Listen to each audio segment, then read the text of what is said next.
Young tiger NTR Bollywood hero Hrithik Roshan ప్రధాన పాత్రలో నటిస్తున్న మూవీనే వార్ 2. అయాన్ ముఖర్జీ దర్శకత్వంలో ఈ చిత్రం తెరకెక్కుతుంది. కియారా అద్వానికి కథానాయికగా నటిస్తున్న ఈ చిత్రాన్ని ఎస్ రాజ్ ఫిల్మ్ నిర్మిస్తోంది.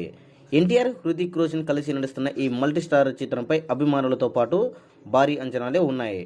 ఆగస్టు 14న ఈ మూవీ ప్రపంచవ్యాప్తంగా ప్రేక్షకుల ముందుకు రానుంది. మే 20న ఎన్టీఆర్ పుట్టినరోజు సందర్భంగా యంగ్ టైగర్ ఎన్టీఆర్కు ఒక సర్ప్రైజ్ ఉంటుందని స్వయంగా హృతిక్ రోషన్ వెల్లడించిన సంగతే తెలిసిందే. దీంతో ఫ్యాన్స్ అంతా ఎంతో ఆసక్తిగా ఎదురు చూస్తుండగా తాజాగా వార్ 2 టీజర్ను విడుదల చేశారు మేకర్స్. 1 నిమిషము 34 సెకండ్లలో ఈ టీజర్ ఉంది. నా కళ్ళు నిన్ను ఎప్పటి నుంచో వెంటాడుతున్నాయి కబీర్ అని ఎన్టీఆర్ వాయిస్ ఓవర్తో టీజర్ ప్రారంభమైంది. 1 నిమిషం 34 సెకండ్ల ఈ టీజర్ ఉంది. నా కళ్ళు నిన్ను ఎప్పటి నుంచో వెంటాడుతున్నాయి కబీర్ అని ఎన్టీఆర్ వాయిస్ ఓవర్తో టీజర్ ప్రారంభమై యాక్షన్ సన్నివేశాలు అదిరిపోయాయి. ఇక ఎన్టీఆర్, హృతిక్ రోషన్ మధ్య వచ్చేటువంటి ఫైటింగ్స్ టీజర్ను హైలైట్గా ఉన్నాయని చెప్పొచ్చు. మొత్తంగా టీజర్ ఈ సినిమాపై అంచనాలు భారీగా ఉంది అనేది మనకు స్పష్టంగా అర్థమవుతుంది. సో ఈ యొక్క టీజర్పై మీ యొక్క అభిప్రాయాన్ని రివ్యూ కూడా తెలియజేయండి.